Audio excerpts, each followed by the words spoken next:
SPD dan Dewan Guru SDN 3 Nyampai. Alhamdulillahirrahmanirrahim wa bihi nasta'in ala umuri dunya wa din wassalatu wassalamu ala asyrafil anbiya'i wal mursalin wa ala alihi wa sahbihi ajma'in amma ba'du. Puji syukur kehadirat Allah Subhanahu wa taala yang telah memberikan rahmat dan karunia-Nya kepada kita semua sehingga kita dapat berkumpul dalam acara seminar diseminasi budaya positif di sekolah. Salawat serta salam semoga tercurah limpahkan kepada junjungan Allah yakni Nabi Muhammad Sallallahu Alaihi Wasallam. Adapun susunan acara pada hari ini, yang pertama pembukaan, yang kedua menyanyikan lagu Indonesia Raya dan Mars Sukabumi, yang ketiga sambutan, yang keempat penyampaian materi, yang kelima tanya jawab, dan yang keenam penutup. Marilah kita buka acara ini dengan mengucapkan basmalah. Bismillahirrahmanirrahim. Acara kedua yaitu menyanyikan lagu Indonesia Raya dan Mars Sukabumi. Peserta dipersilakan untuk berdiri.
Hadirin dipersilakan untuk duduk.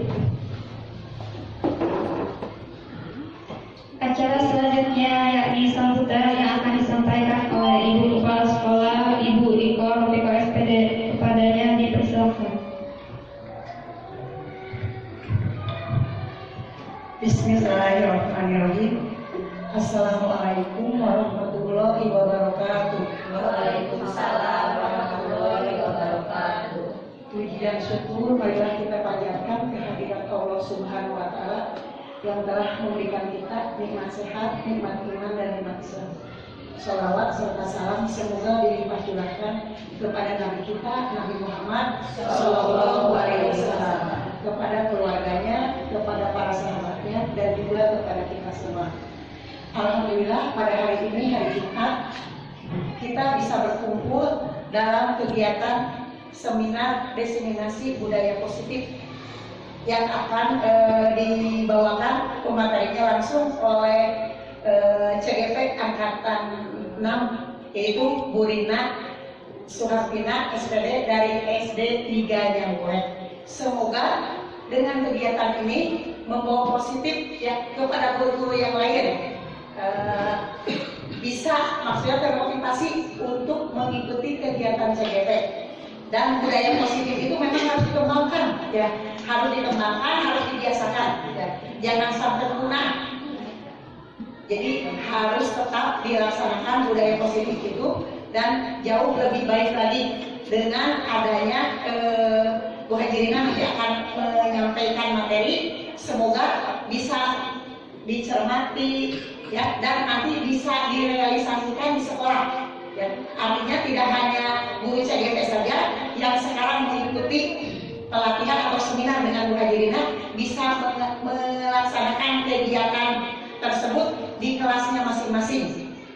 Mungkin dari Ibu cukup sekian. Wabillahi taufiq wal hidayah. Wassalamualaikum warahmatullahi wabarakatuh. Waalaikumsalam warahmatullahi wabarakatuh. Baik, terima kasih atas sambutannya. Menginjak acara inti yakni penyampaian materi dengan tema diseminasi budaya positif di sekolah yang akan disampaikan oleh Ibu Rina Suhartina SPD. Waktu dan tempat dipersilahkan. Terima kasih kepada Ibu Ika yang sudah memberikan waktu. Rika, Ibu-ibu, sebelum kita masuk ke materi, kasih ini deh.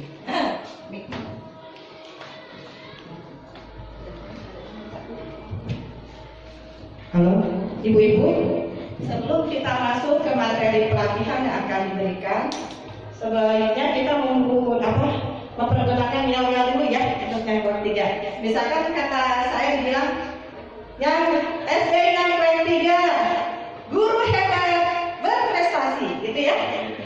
Siap ya, ibu-ibu, bapak-bapak? Siap. Yang bertiga, guru hebat berprestasi. Baik. Sebelum kita masuk ke materi tentang budaya positif, diseminasi budaya positif di sekolah, saya akan menampilkan materinya dulu terlebih dahulu.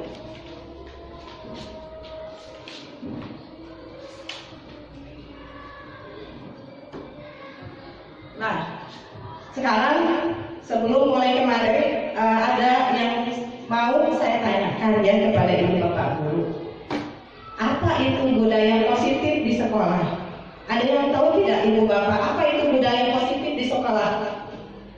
Bagaimana menurut Bu Anissa budaya positif di sekolah itu seperti apa kira-kira? Menurut saya budaya positif di sekolah itu kebiasaan-kebiasaan yang berdampak positif ya di sekolah, yang karena kebiasaan tersebut menimbulkan hal baik seperti itu. Ya. Baik, terima kasih Bu Anissa. Sebentar ini.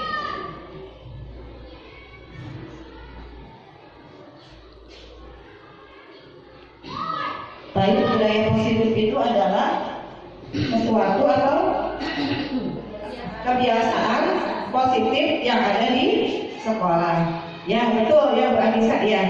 Ada lagi nggak yang mau mengemukakan apa itu budaya positif di sekolah?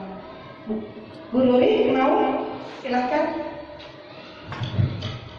Mungkin menurut saya budaya positif di sekolah itu adalah kebiasaan-kebiasaan atau keyakinan-keyakinan yang berpihak kepada murid agar muridnya itu menjadi pribadi yang kritis, penuh hormat dan bertanggung jawab.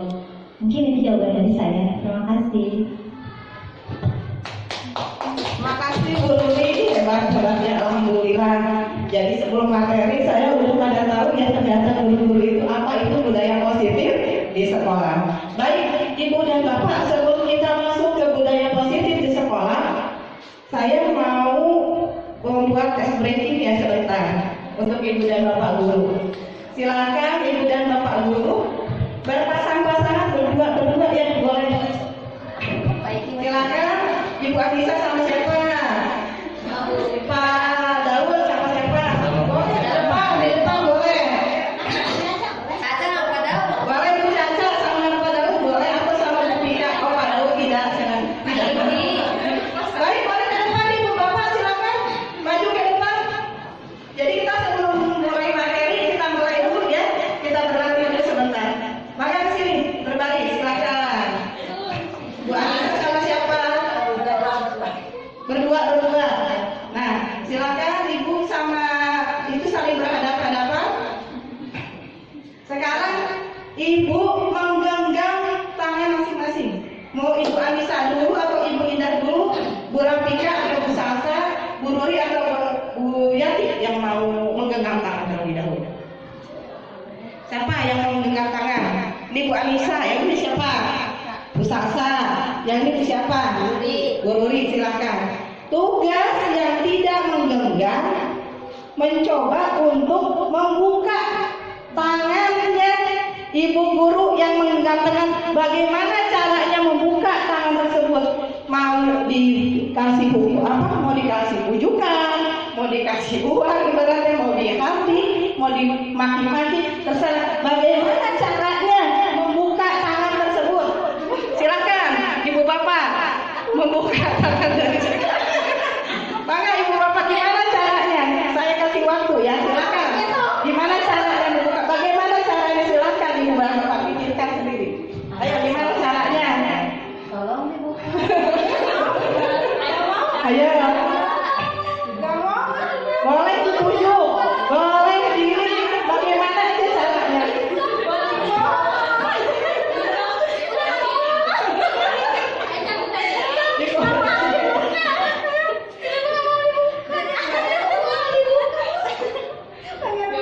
Kebuka tidak Ibu-ibu?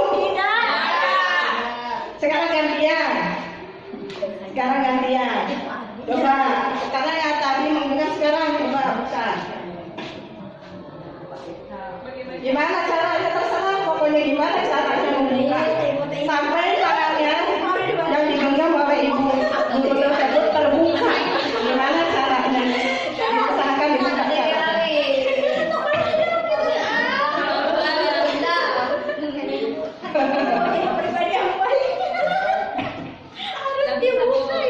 Ya, bisa tidak Ibu Bapak?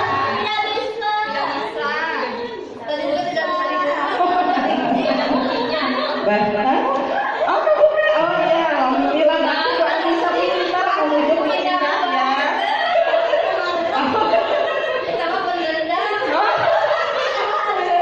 Ya. Sekarang Ibu Bapak silakan duduk kembali. Terima kasih. Silakan. Terima kasih. Bilang.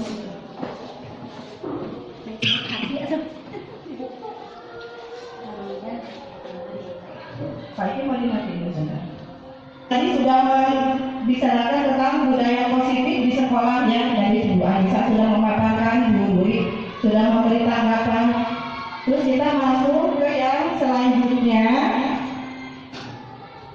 Tadi Ibu Bapak sudah mempraktekkan tentang konsep budaya positif di sekolah, disiplin positif dan nilai kebaikan. Tadi Ibu dan Bapak sudah mempraktekannya. Ibu dan Bapak atau Ibu semua sudah berpasang-pasangan sesama guru yang lain. Bagaimana caranya membuka tangan teman sesama guru agar dia membuka kepala tangannya? Nah, yang jadi pertanyaan bagi saya, yang pertama, ada tidak di antara Ibu Bapak yang mau membuka Misalkan tadi Bu Indah dengan Bu Anissa. Bagaimana Bu Anissa bisa terbuka tidak kepala tangannya sama Ibu Indah? Tidak. Kenapa coba alasannya? Ada yang tahu? Kenapa? Padahal sudah dibujuk, sudah digiling-giling, sudah dikasih hadiah, misalkan ya, sudah diberi uang tadi sama Pak Iki juga, tapi Ibu Anisanya tidak bergeming.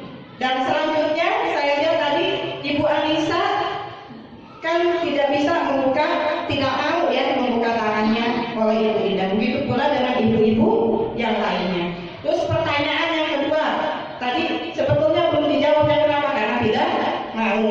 Terus pertanyaan yang kedua, tadi contoh Ibu Indah dulu ya. Ibu Indah dibujuk oleh Ibu Anissa. Ternyata Ibu Indah bisa buka tidak tangannya? Bisa. Kenapa Ibu Indah itu bisa membuka tangannya? Sedangkan tadi sama Ibu Anissa tidak bisa membuka tangannya. Ada yang bisa jawab? Karena sudah bekerja keras. Terus yang pertanyaan ketiga, kenapa di antara kedua kepala tangan itu, antara misalkan contoh Ibu Ruri sama Ibu Yanti, Bu Salsa dengan Bu Rapika tidak mau semua membuka tangannya? Berarti begitu ya, di dalam kehidupan kita, di dalam nilai-nilai disiplin positif dan nilai kebaikan, kita itu semua dikasih pilihan, ya, dikasih pilihan di dalam hidup ini, di dalam kehidupan, begitu pula dengan anak-anak.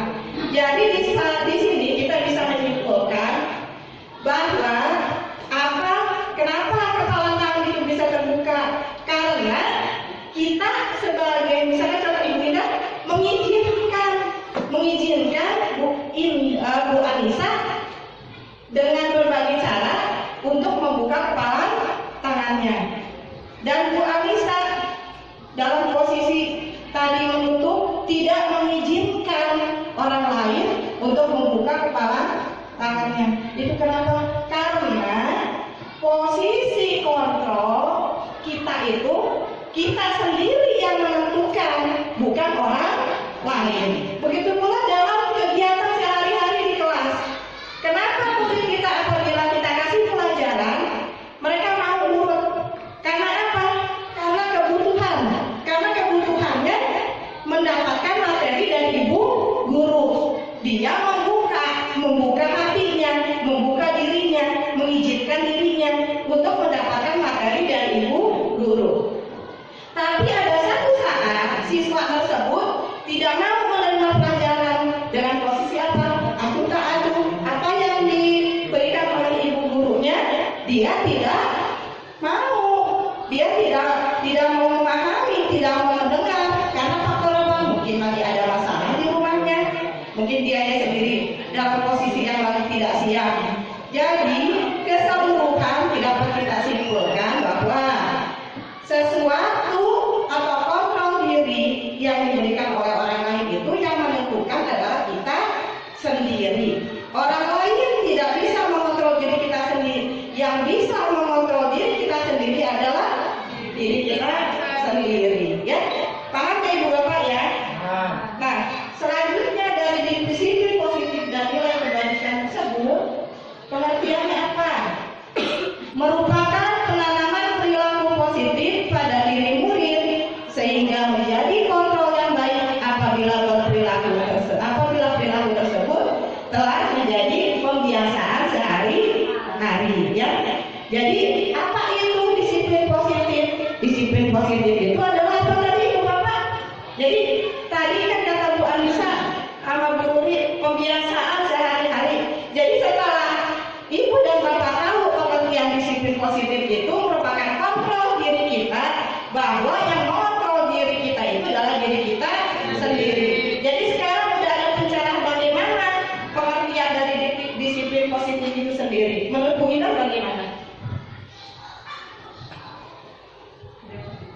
Ya, disiplin positif yang tadi Bu Indah.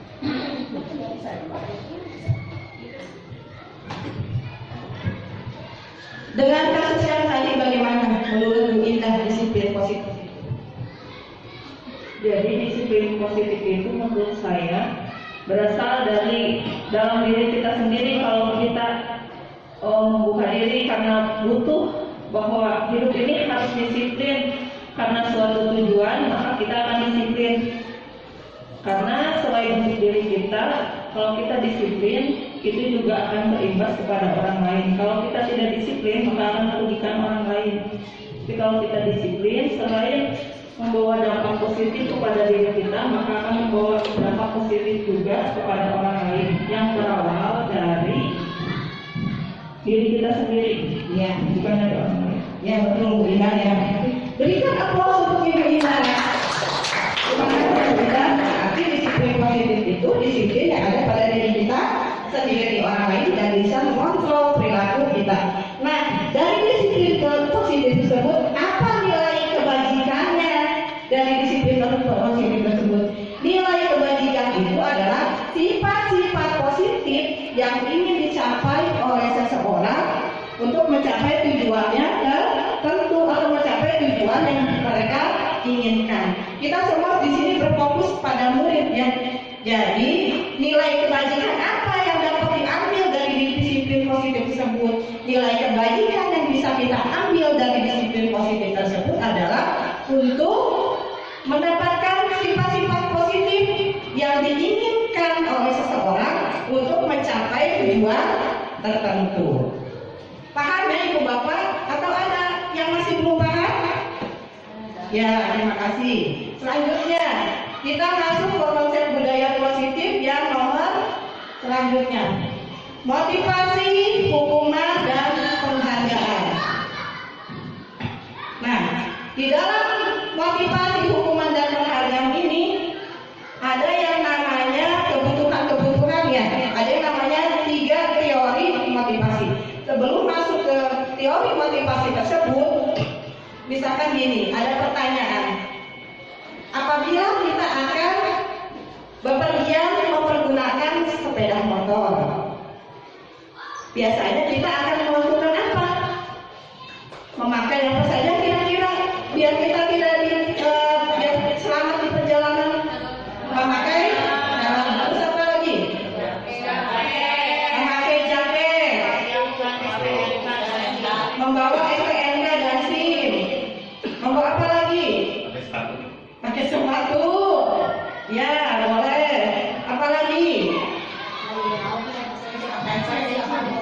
Kesiapan motor. Jadi sebelum kita bepergian menggunakan motor, tadi kata ibu-ibu membawa SIM atau STNK, memakai helm, memakai jaket, memakai sepatu, mengecek kesiapan motor. Sebetulnya itu untuk apa? Hal itu tuh kita lakukan atau kita pergunakan itu untuk apa? Sebetulnya kita memakai peralatan seperti itu untuk keselamatan di perjalanan. Karena apa? Kita tidak mau celaka ya Ibu Bapak. Kalau misalkan kita jalan jatuh dari motor, kepala kita tidak memakai helm, bukan. Terus kalau kita misalkan jalan lagi sedang ada penilangan polisi, kita tidak membawa perlengkapan, kita was-was kabur dari keadaan ditilang, kena denda. Jadi intinya itu kita memakai atau mempergunakan alat keselamatan itu untuk apa? Untuk diri kita sendiri, untuk keselamatan diri kita sendiri. Selanjutnya, di masa pandemi ya Ibu Bapak, di masa pandemi, kenapa kita mempergunakan masker, menggunakan hand sanitizer, terus kita minum vitamin, terus mencuci tangan dengan sabun, berhati-hati boleh tidak di sekolah. Apa fungsinya itu? Kita mempergunakan itu untuk apa?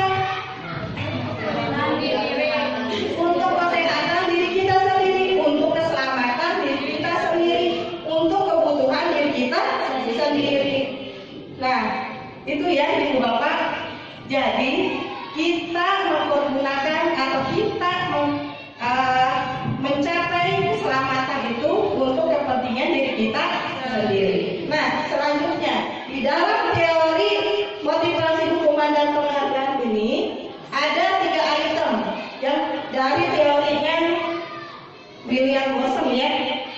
pertama itu adalah satu, untuk menghindari ketidaknyamanan atau hukuman. Yang kedua, untuk mendapatkan imbalan atau penghargaan dari orang lain. Yang ketiga, untuk menjadi orang yang mereka inginkan dan menghargai diri sendiri dengan nilai-nilai yang dipercaya. Nah, untuk contoh nomor satu, untuk menghindari ketidaknyamanan atau hukuman. Saya kasih contoh seperti ini ya Ibu Bapak. Untuk menghindari ketidaknyamanan, kita misalkan datang ke sekolah ya, mohon maaf ya, untuk contoh datang ke sekolahan. Masuk jam berapa misalkan? Misalkan masuk jam 7:15. Masuk sekolah itu untuk anak-anak. Berarti untuk gurunya itu kita sebaiknya kurang dari jam 7:15. Nah, untuk poin nomor satu ini, untuk menghindari ketidaknyamanan dan hukuman itu, kita datang pagi-pagi itu niatnya itu untuk apa? Untuk menghindari ketidaknyamanan karena takut misalkan ditegur sama ibu kepala sekolah, atau misalkan takut ditegur sama orang tua di jalan, atau memang sering kena macet. Untuk menghindari ketidaknyamanan kita buru-buru ke sekolah karena apa? Takut ditegur sama atasan, atau takut di jalan ketemu sama orang tua yang bertanya. Pertama itu ya, karena apa? Motivasi yang pertama itu untuk menghindari ketidaknyamanan ya. Karena apa? Karena takut mendapat teguran dari atasan atau orang lain. Nah, yang motivasi kedua, ini motivasinya terendah ya, yang untuk menghindari ketidaknyamanan itu. Untuk yang motivasi kedua itu untuk mendapatkan imbalan atau penghargaan dari orang lain.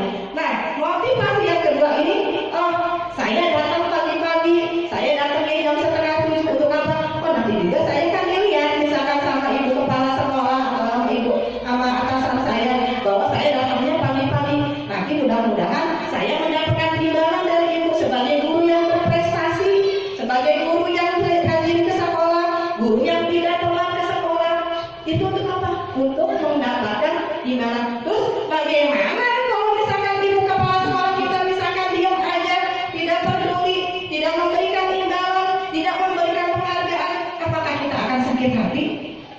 Di situ.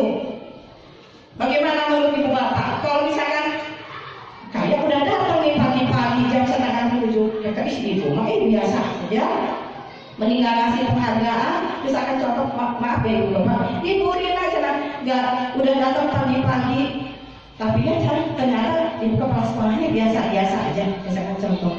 Ya, itu untuk apa? Motivasinya nomor kedua, untuk mengharapkan apa? Mendapatkan penghargaan dari orang lain. Apakah kita mau seperti itu? Kita datang ke sekolah karena kita tidak mau ditegur sama kepala sekolah, terus begitu suatu saat ibu kepala sekolah atau atasan kita tidak memberikan hadiah, kita merasa kecewa. Oh ternyata sekarang nggak ada hadiahnya ya. Oh sekarang itu nggak ada applause, nggak ada penyemangat dari ibu atasan kita. Itu motivasi yang nomor dua. Dan untuk motivasi intrinsik untuk motivasi yang nomor tiga, untuk menjadi orang yang mereka inginkan dan menghargai diri sendiri dengan nilai-nilai yang ia percaya. Nah, motivasi yang nomor tiga itu harus tertanam dalam diri kita. Tadi yang nomor satu, kita datang pagi-pagi karena apa? Karena takut ditegur sama atasan, karena takut ditegur di jalan sama orang tua. Terus motivasi yang nomor dua, karena apa? Karena ingin dipuji, ingin dikasih penghargaan, ingin diberi applause sama atasan kita bahwa kita sudah pagi-pagi ya datangnya. Nah, yang nomor tiga itu, apabila kita berangkat, contoh yang maaf, apabila kita berangkat ke sekolah itu karena keadaan motivasi dalam diri kita sendiri bahwa kita itu ingin berubah, bahwa kita itu ingin menjadi pribadi yang baik, bahwa kita itu ingin menjadi pribadi yang berdisiplin positif. Kita tidak akan mengandalkan ditegur oleh kepala sekolah, tidak masalah. Tidak mendapatkan penghargaan dari ibu atasan kita atau atasan kita yang lain tidak masalah. Karena apa?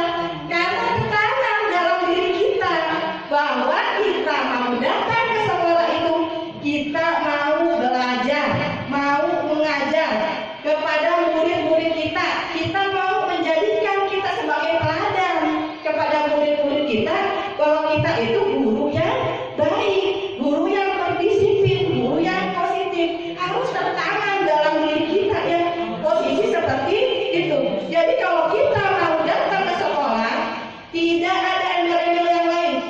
Karena tidak ingin ditegur, karena tidak ingin mendapatkan penghargaan, nanti dikhawatirkan kalau kita ingin mendapat penghargaan, kita sendiri yang merasa kecewa apabila atasan kita tidak memberi imbalan atau hadiah. Motivasi yang nomor 3 ini yang sebaiknya kita lakukan agar kita sebagai guru menjadi teladan yang baik untuk murid-murid kita. Tanamkan dalam diri kita motivasi yang nomor 3. Jadi apabila orang tua atau atasan kita tidak memberikan penghargaan, itu sudah tertanam dalam diri kita bahwa kita akan menjadi teladan yang baik, guru yang baik untuk murid-murid kita.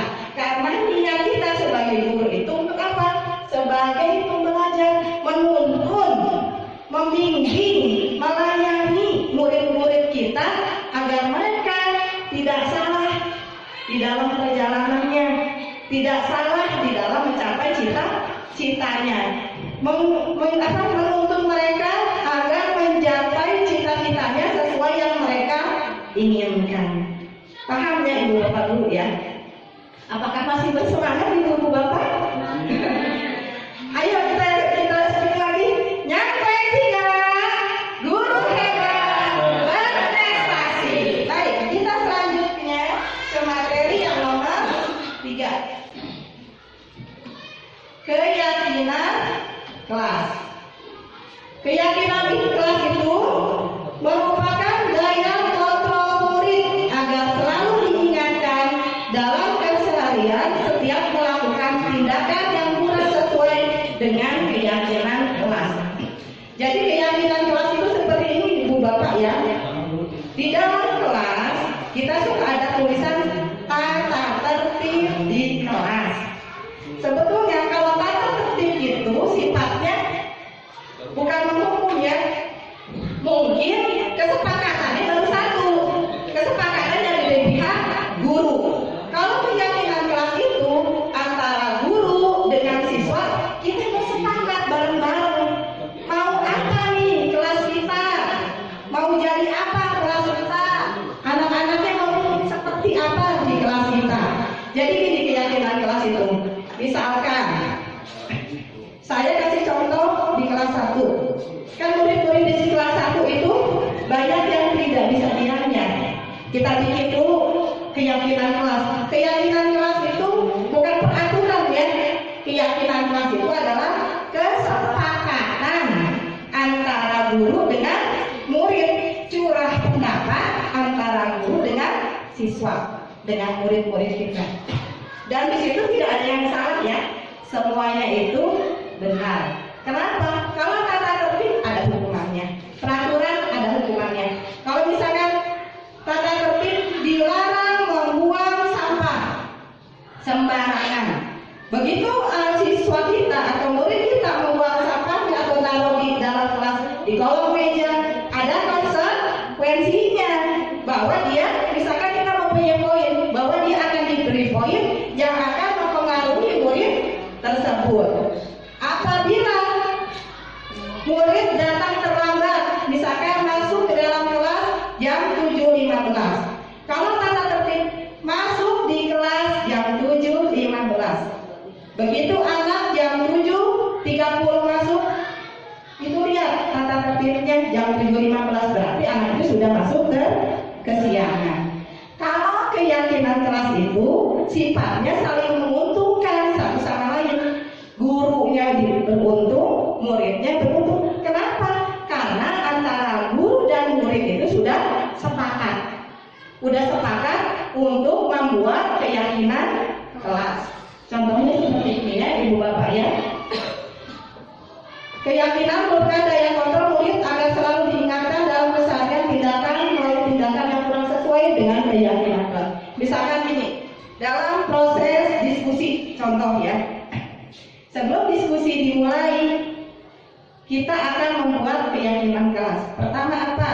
Satu, contoh ya, murid yang akan memberikan materi dipersilakan materinya sampai selesai.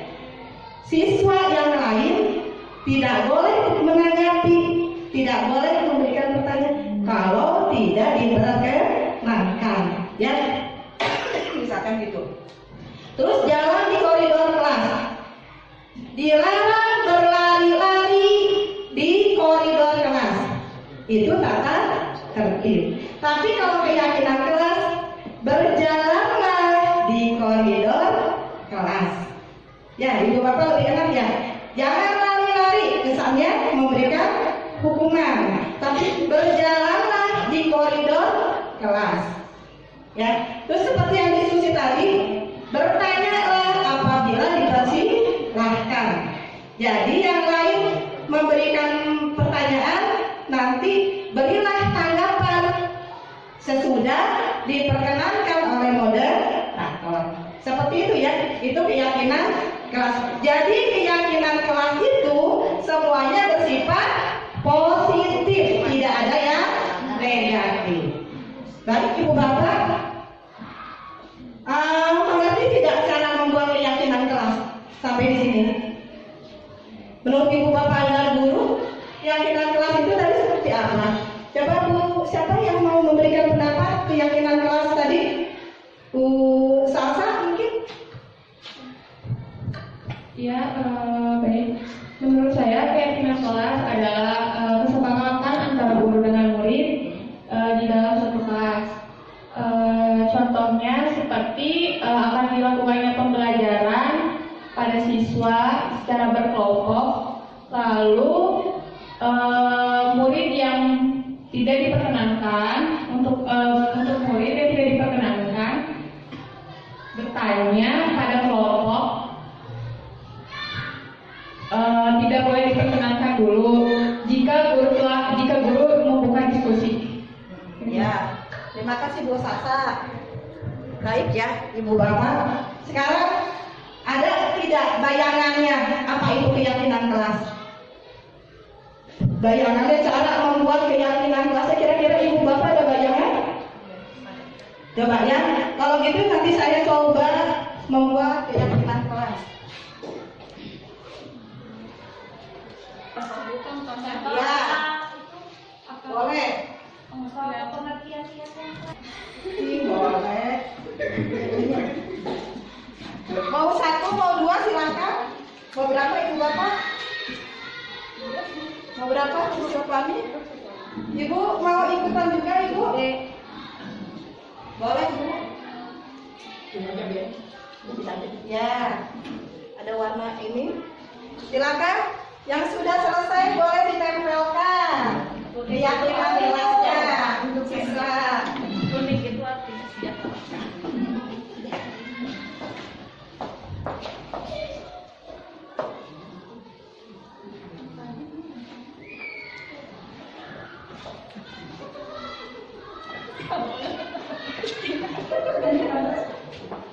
Ayo silakan Ibu, warisan dikasih ada.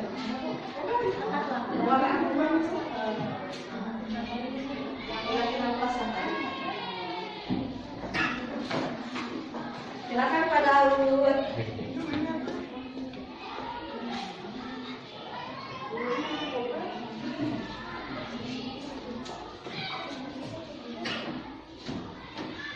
Ayo Ibu guru yang lain. Silakan Ibu.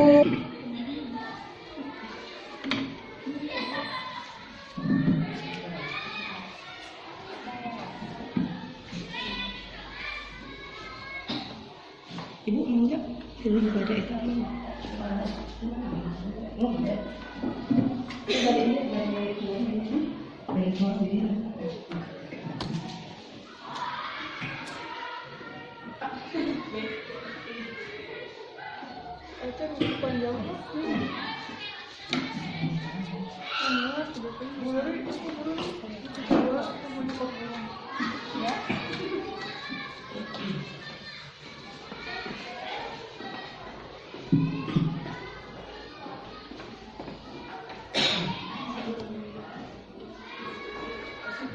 Baik, semua sudah ya?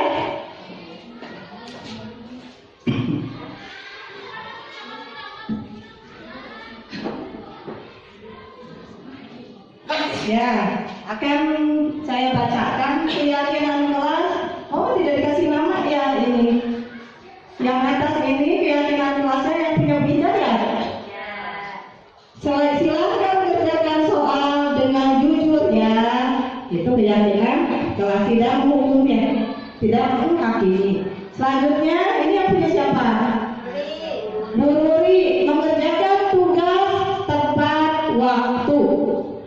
Selanjutnya yang ibu, ini siapa ini Bapak Daud ya? Tidak boleh bertengkar sesama teman. Selanjutnya yang warna oranye ini, kerjakan PR di rumah atau harap kerjakan PR di rumah. Selanjutnya, meminta izin untuk ke kamar mandi terlebih dahulu. Ini Bu Vika. Oh ini Bu Anisha. Tepat waktu dan aktif di kelas. Selanjutnya, contoh ketika terjadi pembelajaran berkelompok, guru membimbing pembelajaran dengan memberi kesepakatan bersama dengan siswanya. Jika ada yang ingin bertanya kepada kelompoknya yang tampil, kamu boleh bertanya. Baik ya, itu kesepakatan. Nah, ibu dan bapak guru praktekkan di kelas bareng-bareng kesepakatan antara guru dan murid. Karena apa? Bisa-bisa kalau mereka bukannya melanggar, ya tidak melakukan kesepakatan tersebut, dia tunjuk di depan. Itu kesepakatan yang telah kita buat. Jadi mereka bisa menghargai diri mereka sendiri. Oh iya, kesepakatannya sudah dibuat bersama-sama antara guru dan murid. Jadi guru tidak merasa dihakimi, siswa juga tidak merasa dihakimi. Semua sama-sama senang ya. Semua sama-sama merumuskan tujuan bersama-sama. Betul ya, semua ibu bapak guru ya. Itu keyakinan kelas yang akan kita praktekkan kepada murid kita di kelas. Jadi kalau membuat keyakinan kelas tidak langsung dari ibu gurunya atau dari bapak gurunya, harus kesepakatan, bukan harusnya, sebaiknya kesepakatan bersama murid-murid agar mereka juga mau mengikuti apa yang telah kita sepakati bersama-sama. Selanjutnya, untuk yang nomor ayat dan rasa diterima, yang nomor 3 penguasaan, nomor 3 kebebasan, nomor 5 kesenangan. Nah, sekarang 5 kebutuhan hidup yang nomor 1 itu adalah bertahan hidup. Ya, apa itu bertahan hidup itu ibu bapak? Ada yang tahu bertahan hidup itu seperti apa? Kebutuhan bertahan hidup itu seperti apa contohnya? Ada yang tahu tidak? Siapa tahu ibu yang lain? Bu Alisa tahu itu kebutuhan bertahan hidup itu seperti apa? Menurut saya kebutuhan bertahan hidup itu seperti contohnya makan, ya di kehidupan sehari-hari makan. Tapi sebelum makan kita kan harus punya uang ya. Nah, kita harus bekerja untuk mencari uang. Betul, itu aja. Ya, betul ya kata Bu Anissa ya. Berapa Bu Anissa? Ya, kebutuhan dasar manusia itu apa? Bertahan hidup. Bertahan hidup itu ada beberapa kebutuhan manusia yang harus menjadi dasar. Contohnya apa? Bertahan hidup itu kebutuhan primer, kebutuhan sekunder. Ya, kebutuhan primer itu apa? Kebutuhan kita untuk memenuhi seperti yang Ibu Alisa tadi bicarakan. Kita butuh makan untuk bertahan hidup, butuh makan, butuh pakaian, butuh minum, butuh tempat tinggal, dan juga butuh kehidupan yang lain. Itu kebutuhan untuk bertahan hidup. Satu saja misalkan kita tidak makan atau tidak minum di bulan puasa, kerasa ya ibu bapak ya, paginya itu kita merasa lapar, Begitu maghrib kita bisa memenuhi kebutuhan hidup kita dengan apa? Dengan makan dan minum. Begitu pula dengan tempat tinggal. Kebutuhan tempat tinggal itu kenapa? Kita sangat membutuhkannya untuk bertahan dari cuaca ya, untuk bertahan dari cuaca baik hujan maupun panas. Nah, saya kasih contoh anak ya di dalam kelas. Ada anak misalkan ya yang namanya Salika atau yang namanya Salika, contoh anak murid saya. Di kelas dia itu suka merebut makanan temannya, sampai teman satu kelas itu merasa marah, merasa kesal, akhirnya mengaku kepada ibu guru. Karena Salika, kenapa Salika itu sering meminta makanan kepada teman-temannya. Kenapa Salika itu bisa meminta makanan kepada teman-temannya? Karena untuk apa? Untuk memenuhi kebutuhan dasarnya, untuk bertahan hidup ya. Salika meminta makanan, minuman kepada temannya untuk bertahan hidup. Nah, yang selanjutnya, yang nomor 2, kasih sayang dan rasa diterima. Saya kasih contohnya Salika saja ya.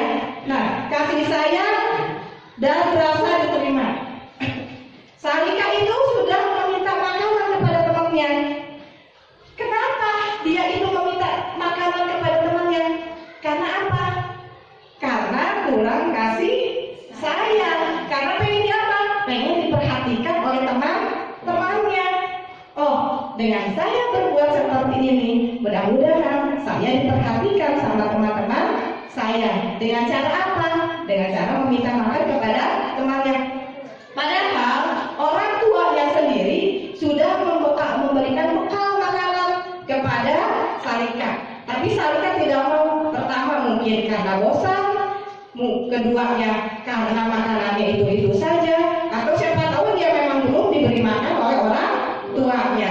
Nah, dari situ kebutuhan akan kasih sayang itu menjadi sangat penting. Salika mencari perhatian kepada teman-temannya dengan cara apa?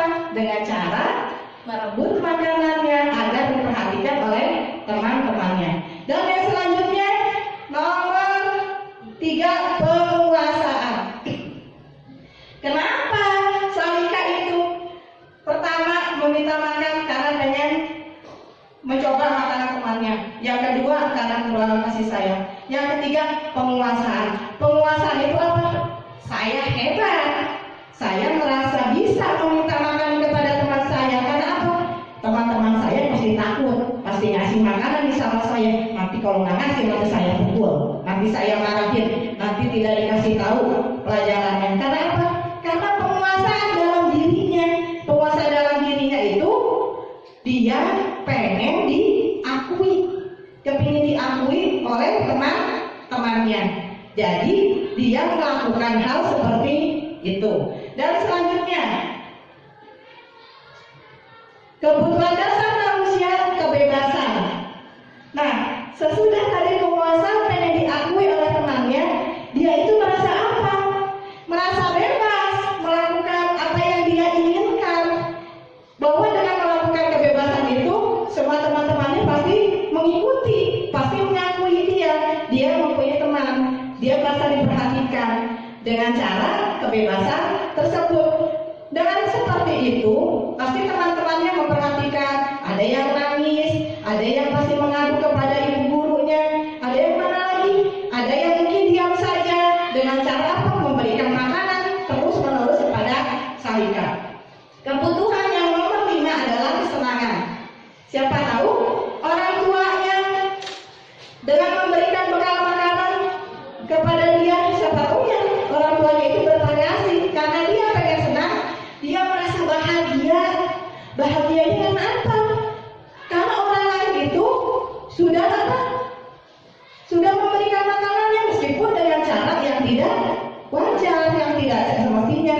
Dia merasa senang, bahagia dengan cara seperti itu. Itu 5 kebutuhan dasar manusia itu adalah kesenangan. Jadi seperti ini Ibu Bapak Guru, kalau kita melakukan sesuatu, kita merasa senang, kebutuhan kita terpenuhi, satu saja kita dari 5 kebutuhan dasar itu tidak terpenuhi, kita akan merasa hilang. Ada sesuatu yang hilang dalam diri kita. Makanya kebutuhan dasar itu, kebutuhan dasar manusia yang 5 ini harus terpenuhi. Selanjutnya, 5 posisi kontrol. 5 posisi kontrol ini adalah 1. Pemberi hukuman, 2. Pembuat rasa bersalah, 3. Sebagai teman, 4. Sebagai pemantau, 5. Sebagai manajer. Pemberi hukuman ini posisinya di guru ya, ibu bapak ya. Apa itu pemberi hukuman? Pemberi hukuman seperti ini. Kalau tadi contohnya ibu guru atau bapak guru yang terlambat ke sekolah. Sekarang yang datang terlambat sekolah itu adalah siswanya. Kalau misalkan pemberi hukuman itu, kalau ada anak masuk ke sekolah atau ke dalam kelas, dia masuknya terlambat. Kalau pemberi hukuman guru seperti ini, guru pemberi hukuman. Kenapa kamu datang terlambat ke sekolahan? Emang jam berapa masuk sekolahnya? Dan rumah tidak dipakai sama orang tua kamu dengan nada yang tinggi, ya? Ya, udah kalau begitu, kamu tunggu aja di luar. Kamu sudah tidak sesuai dengan kesepakatan kelas, dengan tata tertib yang ada di sekolah. Tunggu di luar atau lari ke lapangan karena sudah telat masuk ke dalam kelas. Itu guru, contoh guru pemberi hukuman. Ya, selanjutnya pembuat rasa bersalah. Ini identitasnya negatif ya, ibu bapak guru ya. Ini identitas guru itu negatif kepada siswanya. Dan selanjutnya pembuat rasa bersalah. Pembuat rasa bersalah anak yang telat tadi agak beda lagi. Kenapa ya saya datangnya terlambat? Tadi ada apa di rumah? Oh, misalkan ini bu saya gini-gini. Oh kalau gitu seharusnya kamu itu datangnya lebih pagi. Jangan sampai terlambat lagi datang ke sekolah. Soalnya apa? Ibu kan gak enak melihat kamu seperti itu ya. Itu membuat rasa bersalah. Jadi anak apa?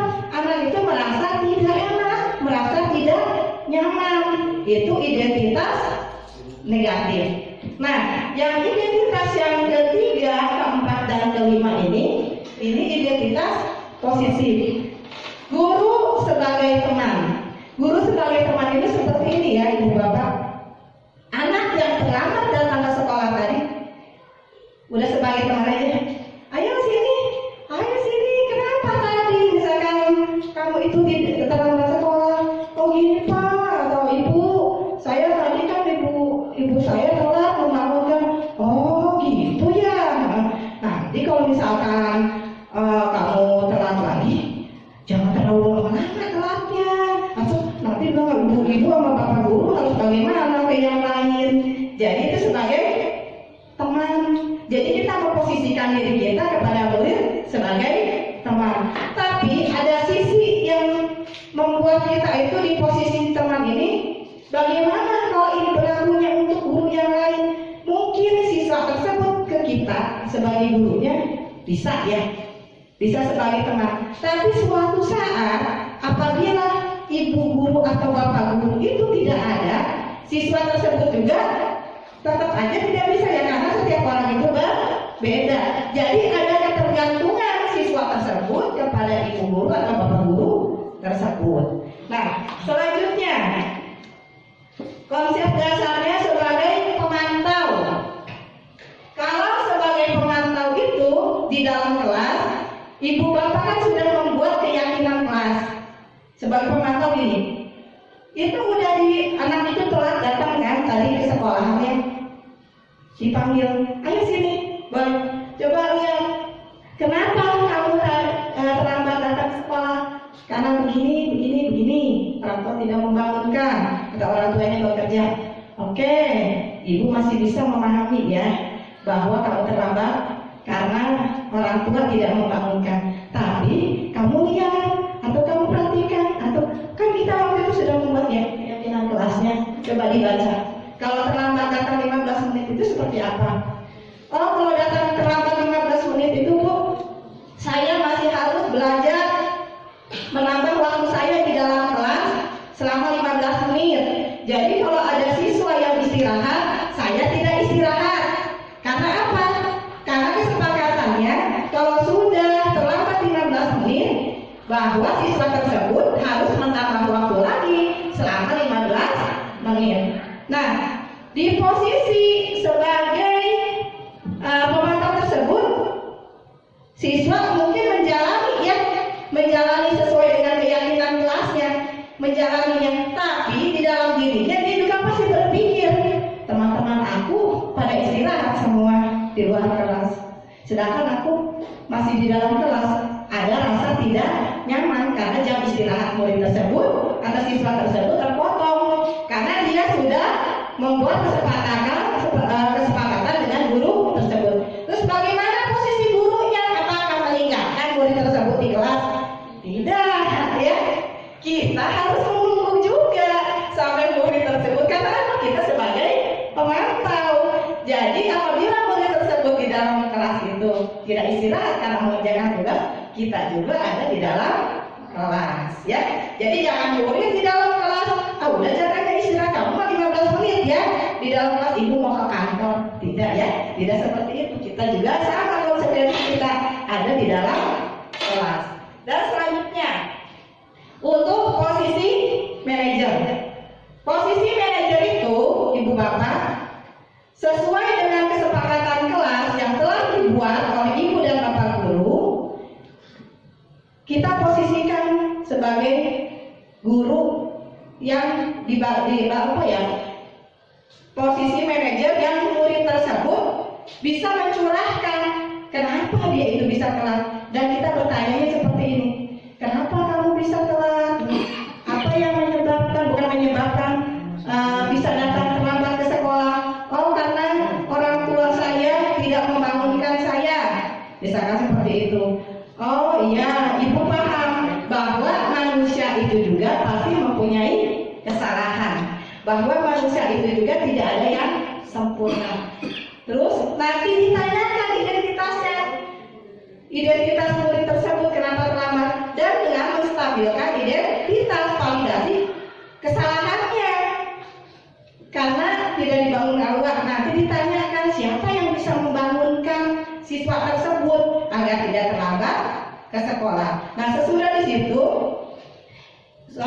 kita selanjutnya menanyakan keyakinan kelas yang telah dibuat bersama-sama. Itu posisi manajer, ya.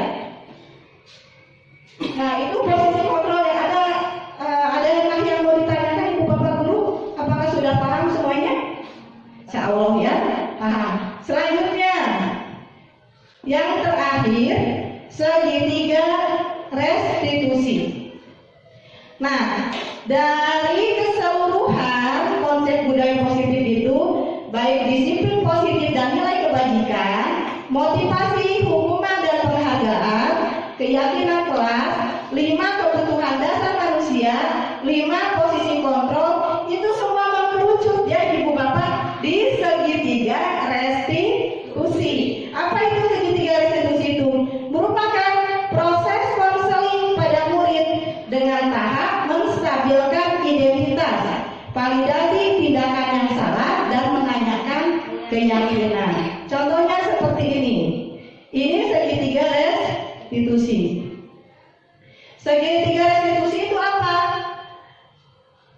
Segitiga restitusi itu adalah tahapan tindakan yang dilakukan guru untuk membawa siswa menaati kesepakatan kelas yang telah ditetapkan dan mengakui secara sadar dan terbuka ketika melakukan kesalahan, serta merasakan kenyamanan ketika sudah berperilaku jujur. Ya, tadi seperti yang contoh tadi dalam posisi manajer, karena dia sudah merasa nyaman untuk berperilaku jujur. Nah, di dalam segitiga restitusi ini ada yang namanya validasi tindakan yang salah, menstabilkan identitas, dan menanyakan keyakinan kelas. Tadi sudah dikasih contoh, ya, dalam posisi siswa yang terlambat ke sekolah. Selanjutnya, menstabilkan identitas itu seperti apa? Menstabilkan identitas itu adalah jika anak berbuat salah, maka ada kebutuhan dasar mereka yang tidak terpenuhi. Ya, jadi anak itu berbuat salah itu ada kebutuhan dasarnya yang tidak terpenuhi. Makanya dia mencari celah bagaimana caranya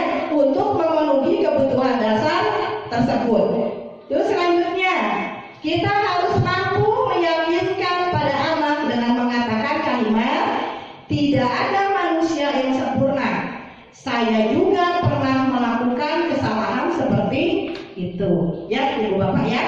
Terus yang selanjutnya, ketika seseorang dalam kondisi emosional, maka otak tidak mampu berpikir rasional. Saat inilah kita menstabilkan identitas anak. Anak kita bantu untuk tenang dan mencari solusi untuk menyelesaikan permasalahan. Ya.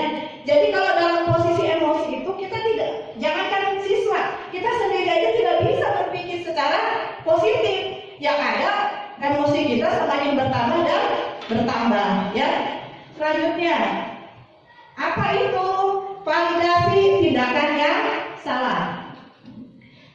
Validasi tindakan yang salah itu adalah kita harus memahami kebutuhan dasar yang mendasari tindakan anak berbuat kesalahan. Ya, tadi ditanya bukan kenapa, apa yang mendasari kamu itu terlambat datang ke sekolah? Apakah ada yang membangunkan tidak di rumah? Tadi kata anaknya ada, misalkan ada uangnya atau neneknya yang bisa membangunkan anak agar tidak kesiangan. Terus selanjutnya, ketika kita menolak anak yang berbuat salah, dia akan tetap dalam masalah. Yang diperlukan adalah kita memahami alasan melakukan hal tersebut sehingga anak merasa dipahami. Ya, Ibu Bapak Guru ya. Jadi dari situ, ketika anak berbuat salah kita menolak, jadi anak itu tetap aja berkutat di masalahnya dia sendiri. Selanjutnya, menanyakan keyakinan. Menanyakan keyakinan itu apa? Menanyakan keyakinan itu adalah ada berbagai macam. Ada motivasi internal, ada nilai-nilai yang dipercaya, ada menemukan gambaran masa depan, dan belajar bertanggung jawab atas pilihannya. Motivasi internal itu motivasi yang ada dalam dirinya sendiri untuk berbuat yang lebih baik. Nilai-nilai yang dipercaya dia ingin menjadi lebih baik lagi. Terus menemukan gambaran masa depan dia itu ingin menjadi seperti apa. Ya. Selanjutnya belajar bertanggung jawab atas pilihannya. Bertanggung jawab atas pilihannya, kenapa dia bisa terlambat datang ke sekolah. Terus selanjutnya, setelah langkah 1 dan langkah 2 sukses, maka anak akan siap untuk dihubungkan dengan nilai-nilai yang dia percaya dan berpindah menjadi orang yang dia inginkan. Penting menanyakan ke anak tentang kehidupan ke depan yang dia inginkan. Ketika mereka sudah menemukan gambaran masa depannya, guru dapat membantu mereka untuk tetap fokus pada gambarannya. Melalui segitiga restitusi, kita dapat mewujudkan mereka menjadi murid yang merdeka. Mereka mampu menyelesaikan masalah dengan motivasi internal dan bertanggung jawab terhadap pilihannya. Ya. Jadi itu ya Ibu Bapak ya. Jadi yang di akhir itu adalah menanyakan keyakinan setelah langkah 1 dan langkah 2 sukses dengan cara apa? Menanyakan keyakinan kelas. Jadi setelah di menstabilkan identitas, validasi kesalahan, di nomor 3 itu keyakinan kelasnya ditanyakan lagi yang sudah disepakati itu seperti apa dengan anak tersebut. Baik, selanjutnya ini contoh video yang telah saya lakukan untuk segitiga restitusi ini ya, dengan murid yang bernama Ajeng di kelas 6. Silakan Ibu Bapak. Kalau kita masih belajar berapa?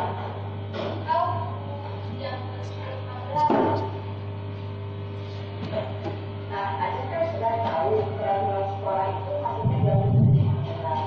Menurut Ajeng, perbuatan yang telah Ajeng lakukan tidak tepat atau bagaimana?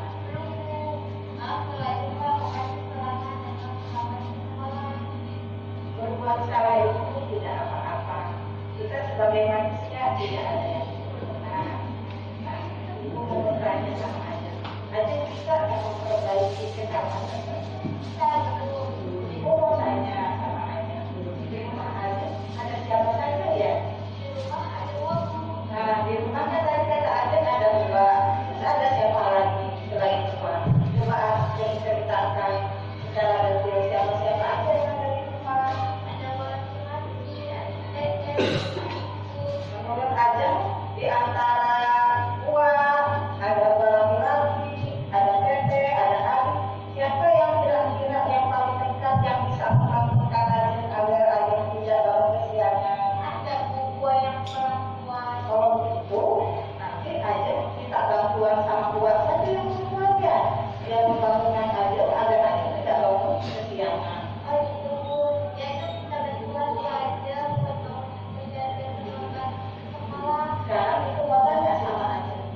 bapak, itu contoh dalam segitiga restitusi. Nanti ibu dan bapak guru bisa mempraktekannya ya, bisa mempraktekannya di kelas masing-masing sesuai dengan apa? Dengan keyakinan kelas yang telah disepakati. Baik, sampai di sini Bu Pika atau yang lain ada yang mau bertanya? Ada yang mau bertanya Ibu Bapak atau sudah paham semuanya? Sudah. Insya Allah, alhamdulillah ya Ibu Bapak, mudah-mudahan saja Ibu dan Bapak semua bisa mempraktekannya apa yang sudah diberikan tentang budaya positif di sekolah kita. Terima kasih Ibu Bapak atas perhatiannya.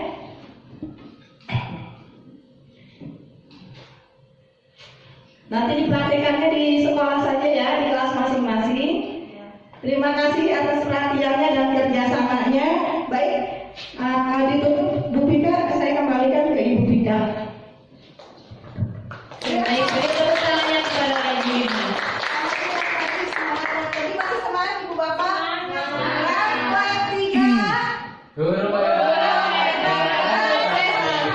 Silakan dipraktekkan Ibu Bapak ya di dalam kelasnya masing-masing. Baik, terima kasih atas penyampaian materi yang sangat luar biasa ini. Karena rangkaian acara sudah selesai, marilah kita tutup acara ini dengan mengucapkan hamdalah. Alhamdulillahirrahmanirrahim. Sekian dari saya. Wassalamualaikum warahmatullahi wabarakatuh.